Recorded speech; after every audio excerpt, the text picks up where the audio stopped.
Ovo čemu sad govorimo, pitanje Makedonije. Prvo zaboravljamo kako je Makedonija nastala.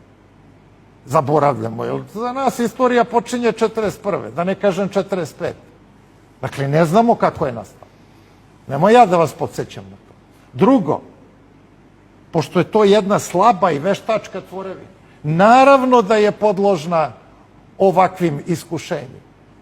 Kogod malo istoriju zna, ne mora bude profesor istorije, jasno mu je da je slaba tačka Balkana Makedonija, ne Bosna. Jer to je balkanski problem. To je tačka u kojoj se sukobljavaju interesi lokalnih sila i Srbije i Bugarske i Grčke, sad već i Albanije.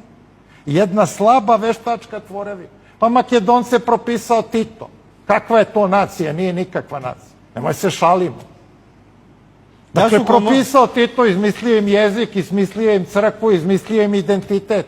Oni su stvoreni u poslednjih pola veka. Oni inače ne postoje. Pa to imate i u Bosni, taj isti problem. Ali zato i puca na te dve neuralgične tačke.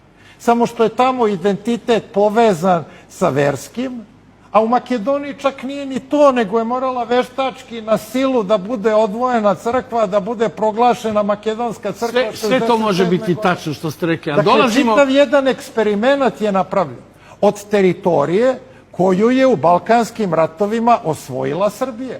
I bit će kažnjena za genocid sada. Koja je pripala Bugarskoj, i Egejske koja je pripala Grčkoj, ova Vardarska je pripala Srbiji. Samo što smo mi, zahvaljujući ispravnim mozgovima titoističkim, insistiramo na Kosovu, a Makedoniju smo priznali, i naciju, i državu, i šta god hoćete. Makedonija ima ovakav problem, realno. Grci joj ne priznaju ime. Bugari joj ne priznaju ni jezik, ni nacionalnost. Srbija joj ne priznaje crkvu. Kakva je to država?